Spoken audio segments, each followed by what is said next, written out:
పుంగనూరు నియోజకవర్గం ఎమ్మెల్యే వైఎస్ఆర్సీపీ నాయకులు పెద్దిరెడ్డి రామచంద్రారెడ్డి నియోజకవర్గ పర్యటనలో భాగంగా సదుం మండలంలో పర్యటించారు.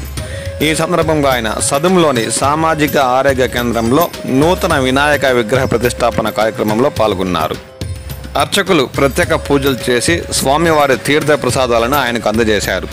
ఆయన వెంట జెడ్పీటీసీ సభ్యుడు సోమశేఖర్ రెడ్డి, విగ్రహదాత కృష్ణారెడ్డి, వైసీపీ నాయకులు తదితరులు పాల్గొన్నారు.